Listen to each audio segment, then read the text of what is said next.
Fair use, fair use, fair use.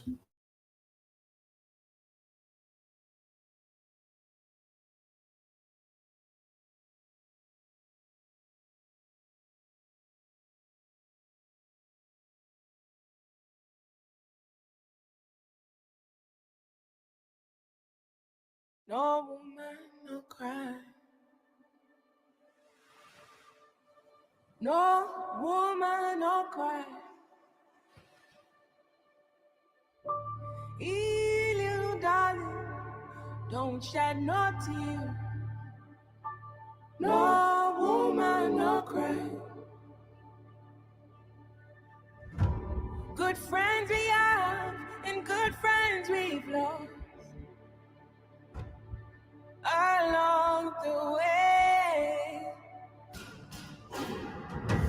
In this great future, you can't forget your past. So dry your tears, I say.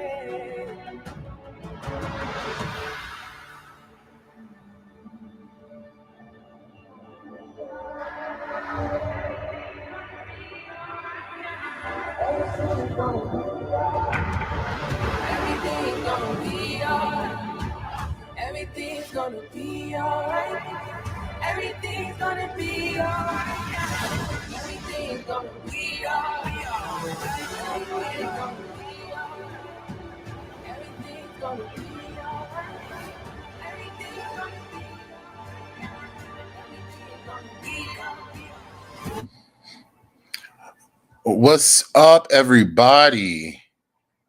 I am very, very excited to talk about this movie with you guys because when I say it was probably one of the best Marvel movies I have ever seen, I am being totally and 100% honest with you. For those of you who are new to my channel, welcome. My name is Atlantic. Feel free to come back, check out some more of my videos, talk about a variety of things. Typically, I focus my attention on things that involve mixed race people and also the Black experience, not only in social media, but in traditional media. So, movies, television, and in music. So, let's get right into this review. So, we're going to talk about a couple of different things. We're going to talk about the movie a little bit because there is a bit of an embargo when it comes down to this movie. And then we're also going to talk about how people are going to respond to this movie because I already know what people are going to say. So let's start first with the embargo. So much like when I got tickets to the Scream 5 premiere, I wasn't able to really talk about a lot inside of the review because once you are known for breaking the embargo, you will never get another premiere. Like you'll never get another opportunity to go to a premiere. So I'm going to be very vague about a lot of things, but I'm going to be very on point about a lot of things. So let's start first with this is probably the most emotional MCU movie, and there's really no way they could have avoided that because of the death of Chadwick Boseman. And this movie could have went in two different directions. It could have been a situation where Chadwick Boseman's ghost pretty much just haunts over it, and people can't focus on the story because they're just missing him, and there's so many references to him that that's in a way distracting. But that's not what happened.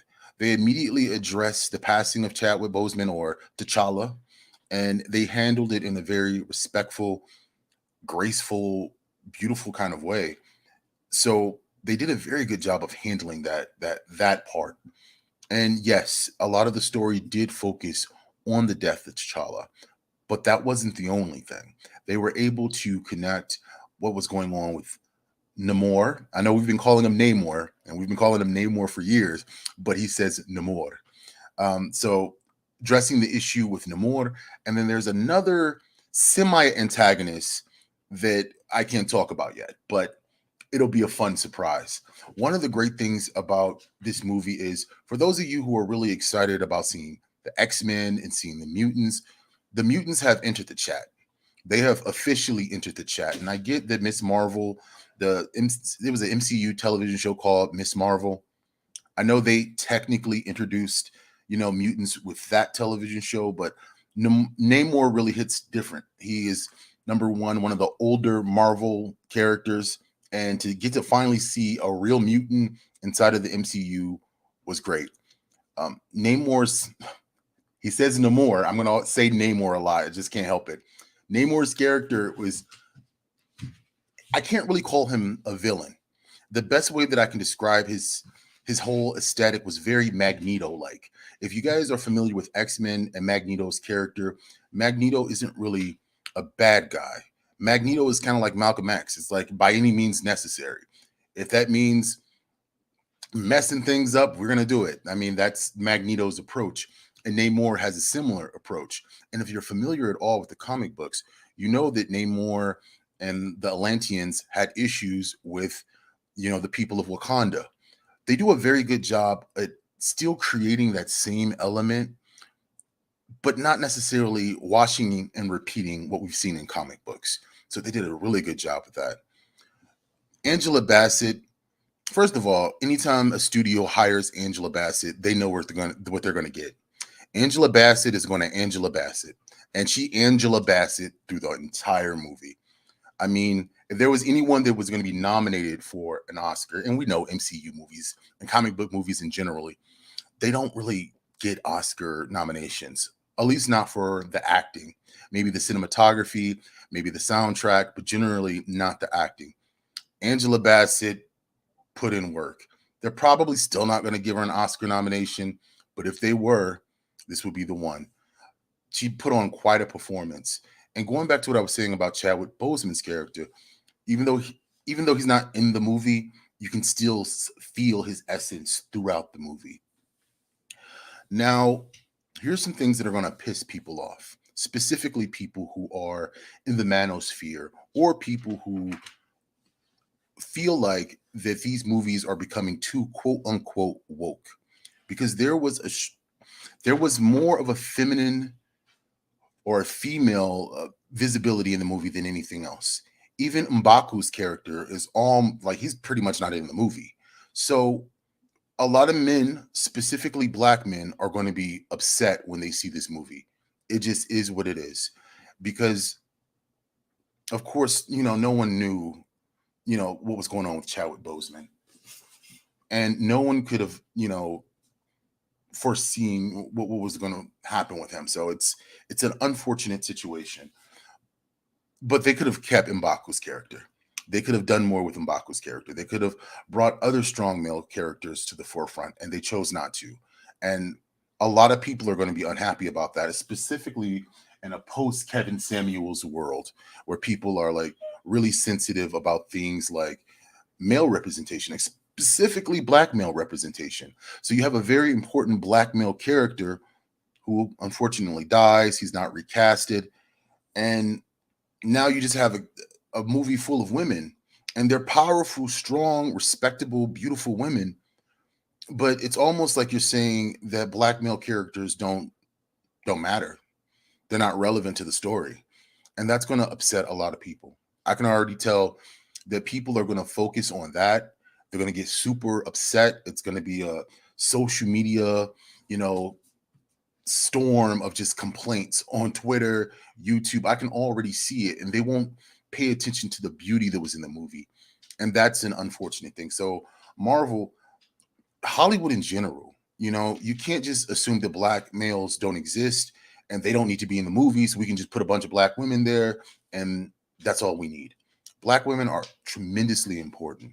They are, so important to the community, to raising children, to building the community. I agree.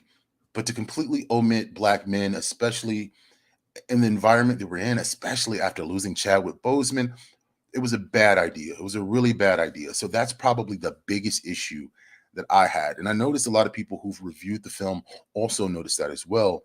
This just omission of black men. It just didn't make any sense. In a Wakanda where there should have been equal or at least close to equal amount of representation. So that's a big drawback. Now, let's get back to some more positive stuff. And we're going to get to some exclusive clips too. Riri, Ironheart. Man, she was so friggin' cute. Like I'm a man of a certain age. I'm in my early 30s. So when I look at a person like Riri, I see like my little cousin or something. Like she was so friggin' cute and fun and just full of excitement. I can't wait for her show to come out. I think she's gonna steal people's heart. That's one of the things A lot of people are on the fence about how they feel about Shuri, but Riri is going to steal your heart because she is just hilarious. She's fun. She's just she's one of my favorite characters. Uh Denai Guerrera, and she plays Okoye. She, of course, you know you're going to get a good show from her. She always does a really really good job. So she put in work. I I don't want to diminish the important female characters in the movie because they did an amazing job. It's just it's going to be a glaring issue, and people are going to notice that there's no black men really in this movie. And it's even though Black Panther and Woman King are not the same movie, but there is that connection between, you know, the Dora Milaje and the Dahomey, you know, since there is a connection between those two. They're both, you know, female soldiers, and one was a female soldier from history that captured Africans and sold them into slavery. It's there's going to be that connection between Wakanda Forever and Woman King, and I feel like it's going to really make the movie suffer. People are going to be they're going to be unhappy, and it's so unfortunate because it's a good movie. I know a lot of people didn't see Woman King because of the history of the Dahomey and the fact that they felt like history was being bleached and changed to pretty much make the Dahomey some heroes or something. And I feel like people are going to have the same attitude about Wakanda Forever. I don't want people to have that attitude. I want you to see this movie because this is fantasy and it was a great movie. And Chadwick would have wanted us to see the movie. And honestly, in my opinion, they probably should have recasted T'Challa. And Chadwick Boseman, I don't know the man, of course, but from what I've learned about him through interviews, Chadwick Boseman would have wanted a young black male, you know, actor to get that role, or someone else who is trying to come up in Hollywood. There were so many options in Black Hollywood they could have went with to recast T'Challa. You can come up with some bullshit multiverse reason for why it happened, but you know they could have done something to make that work. But I really feel like Marvel kind of they knew that they'll be damned if they do, damned if they don't. Well, hopefully in the next Black Panther, and there will be another Black Panther, they're probably going to recast T'Challa. Another thing that I wanted to point out with this movie is the cinematography is beautiful. Oh my God. Krugler did an amazing job. Like the colors, you really feel like Wakanda is a real place. In the previous movie, Wakanda just looked kind of, I don't know, I won't say generic, but it just looked like something that wasn't a real place. It looked too fantasy based. There's still a lot of fantasy here, but it's done in a more tasteful fashion. So, very good how they executed that. Let's get into some exclusive clips. So, I am going to show you some clips again. Fair use, friggin' fair use. So, we're going to start with a clip of the arrival of Namor. Hold on one second.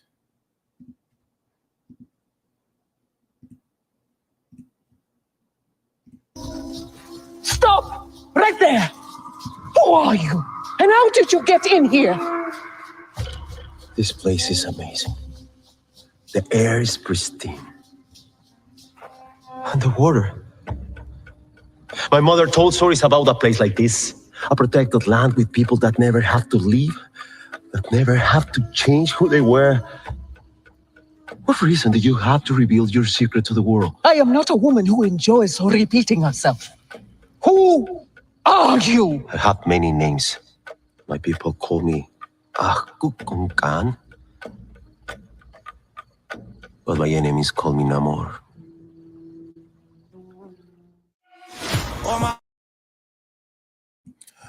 So there you go. That was the Namor. I like how they definitely drilled in that Mesoamerican history with Namor or Namor.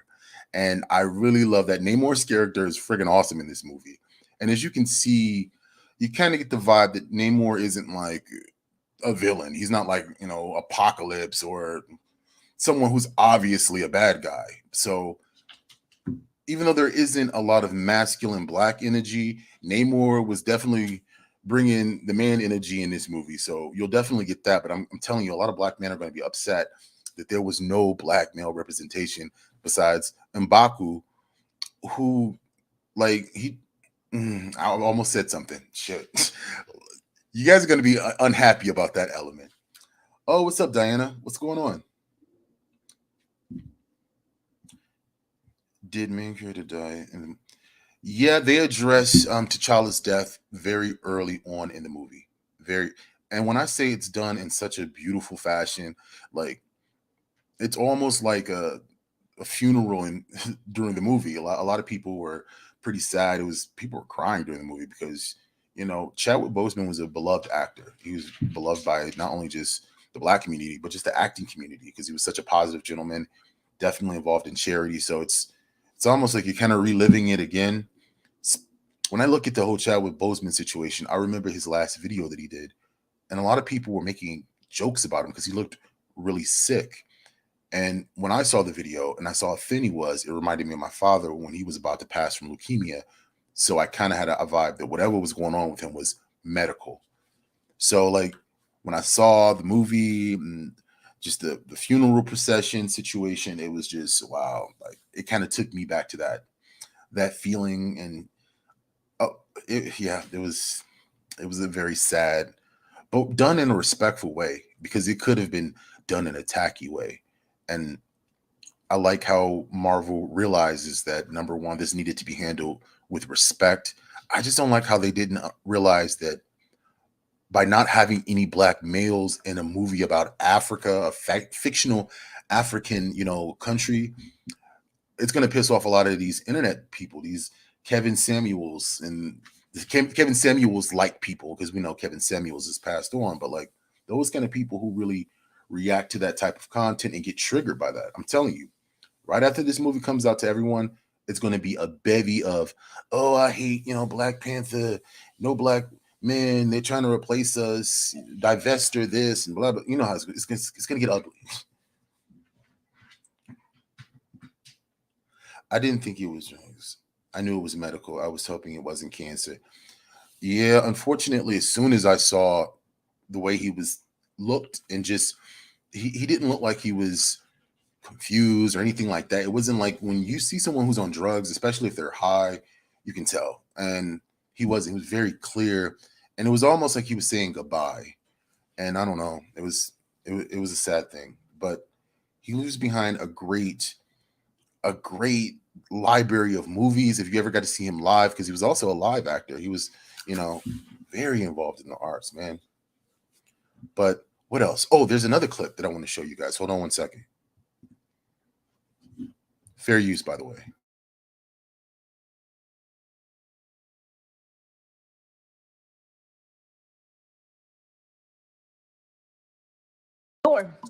Get out.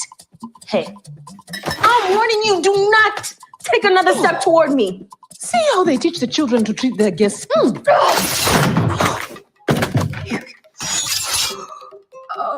a spear in here. Who brought a spear in here?